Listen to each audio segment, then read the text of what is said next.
볼까요? 지금 민주당 분위기에서는 이낙연 대표가 이런 이야기했습니다. 윤석열 혐의의 충격과 실망이 크다. 거치 결정하라. 이 말은 무슨 뜻? 나가라.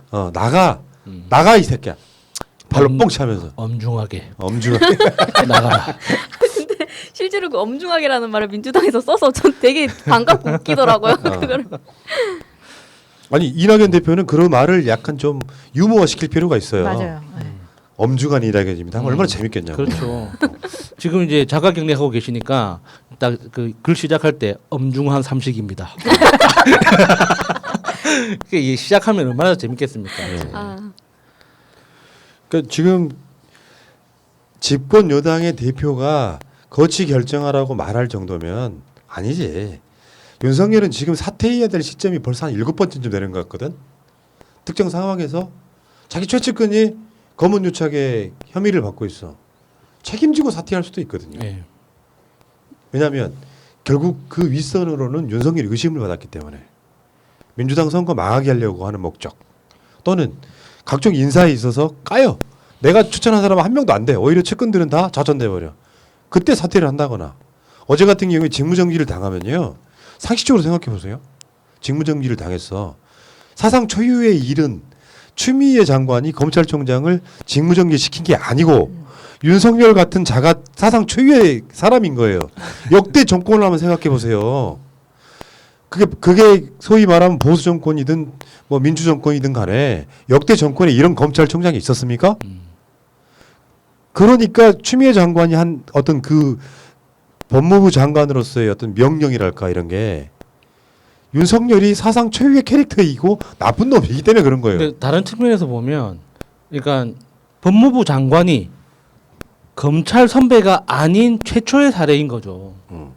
그러니까 그러니까 검찰 출신이 아닌 검사 출신이 아닌 사람이 법무부 장관으로서 법무부 장관의 지휘를 공식적으로 지휘한 최초의 사례라고 봐도 말이 돼요. 그러니까 있긴 있었지만 그러니까 그동안은 검찰하고 법무부가 한 몸이었잖아요. 장관부터 모든 부서장들까지 다 검사들이었는데 검사 선배가 검사 후배한테 전화해서 싸복싸복하면 그거는 법무부 장관의 주의입니까 아닙니까? 근데 조국 장관부터 지금 추미애 장관은 그 지휘를 문서를 통해서 공식적으로 한 것뿐이에요. 그동안은 선배가 지시한 거기 때문에 군소리 안 하고 그냥 까라는 대로 다 까왔던 거지. 근데 그게 아니니까 윤석열이 최초로 개기는 거예요. 그냥 나는 내 선배가 아닌 말은 절대로 못 듣겠다.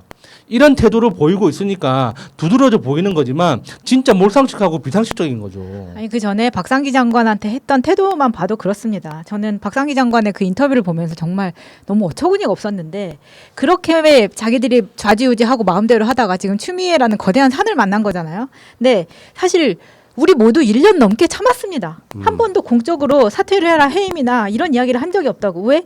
임명권자의 입장도 있고 윤석열이 이게 뭐 검찰개혁의 큰 그림이 아니냐라는 말까지 하면서 우리가 좀 버텨준 면도 있단 말이에요. 거기에다가 코로나 덕도 많이 봤죠. 우리가 집회를 못했으니까. 그러니까. 그런데 지금까지 장모 와이프 이런 건이 있음에도 불구하고 지금까지 버티고 계속해서 여권을 공격할 수 있었던 것에는 이전에 검찰총장과 확연히 다른 면은 제가 생각할 때는 뒤에서 언론이 빵빵하게 버텨주고 있기 때문이라고 생각합니다. 근데 이 사람이 사실 뭐 윤석열만 언론사주들을 만난 건 아닐 거예요. 그런데 윤석열만 언론사주의 보호를 엄청나게 받고 있는 거죠. 그렇기 때문에 윤석열은 한 점 부끄럼 없이라는 워딩을 쓴다거나 아니면 이전에 그 특활비에 대한 이야기 나왔을 때도 자기는 모든 것을 검증할 수 있다라고 당당하게 이야기했지만 결과적으로 그렇지 못했던 것. 먼저 어떤 팩트가 나오기 전에 이 사람이 나는 부끄럼 없이 모든 것을 다 밝힐 수 있다라고 이야기할 수 있는 것은 그 프레임을 먼저 던지면 언론에서 다 받아서 써주기 때문에 공고한 성을 지킬 수 있다고 생각하기 때문이라고 생각합니다. 누구 생각나네요. 나는 그러한 삶을 살아오지 않았습니다. 새빨간 거짓말을. 그렇게 말하는 사람 중에 그 말이 새빨간 거짓말인 경우가 꽤 많죠. 그런 사람들이 다수가 깜빵에 가죠. 네. 어쨌건 지금 국민의힘은 이제 문 대통령으로 지금 화살이 향하고 있는 거예요. 왜 대통령이 말을 안 해? 무슨 말을 하리? 이것은 간단히 말해서 추미애 장관이 윤석열 총장 직무 배제시키겠다고 대통령한테 보고를 했고 대통령은 그거를 승낙을 한 겁니다. 근데 어제 최민희 의원도 이야기를 하셨지만 임명권은 있는데 인면권이 없어.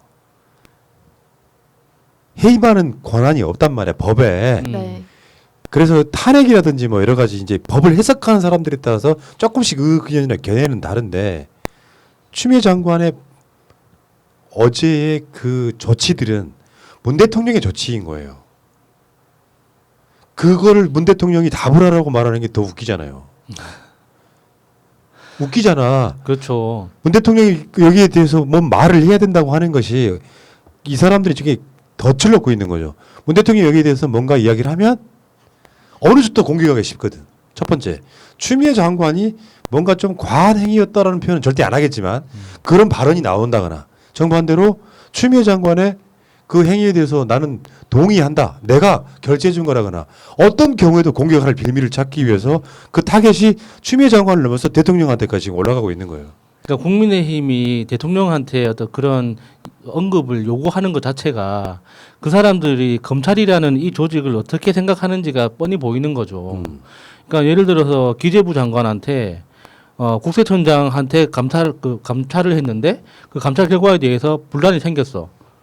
그래서 갈등이 뭐 항명을 한다거나 그런 식으로 이제 분란이 생겼는데 그거에 대해서 대통령은 어떻게 생각하는지 물어본다고 요구를 하겠습니까? 이거는 대통령이 언급할 사안이 아니거든요.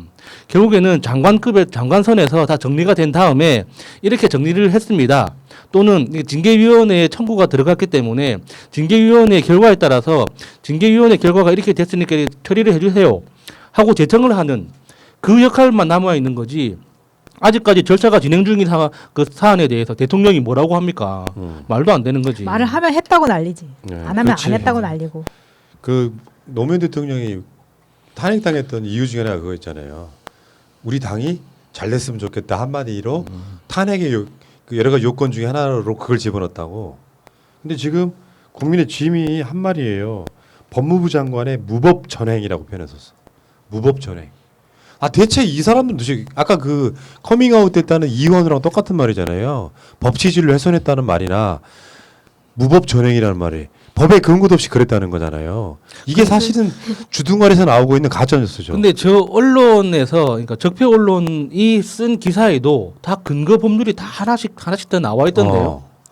그래서 징계 청구가 뭐 어떤 법에 근거하고 있는지 어떤 절차인지 다 이렇게 상세하게 설명이 돼 있더만. 그러니까 다시 한 번 말씀드리지만 국민의 짐이 잘 안 되는 이유 중에 하나 그런 거니까. 내가 국민의 짐이라면요 이렇게 안 해요.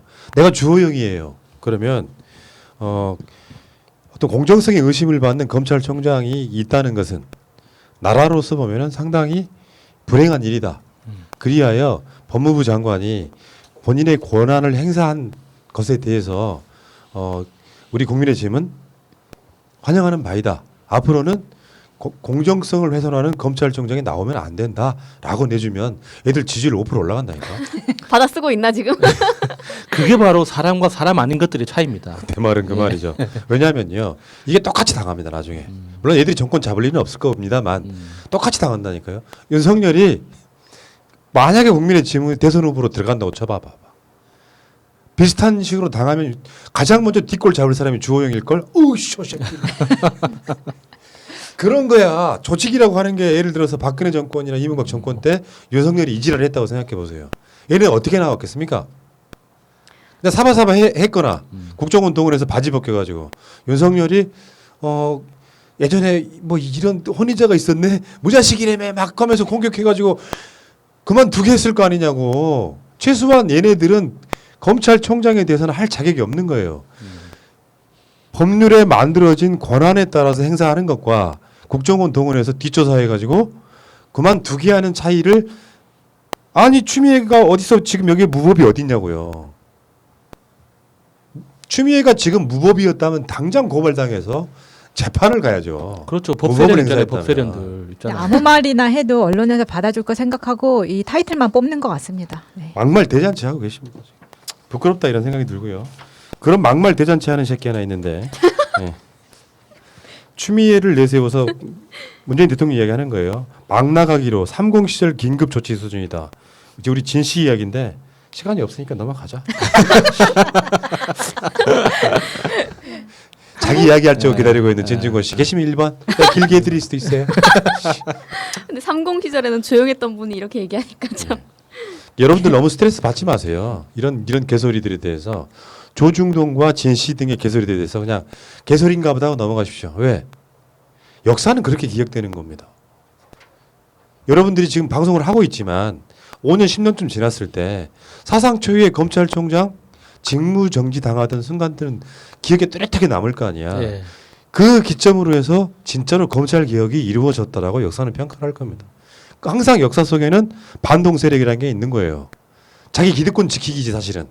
그게 예를 들어 진짜 역사에 남으려면 잘못 가고 있는 흐름을 뭔가 윤석열이라는 사람이 막 전횡을 휘둘러 법에도 없이 검찰총장으로서 이것을 제동을 거는 것이 역사의 흐름인 거지.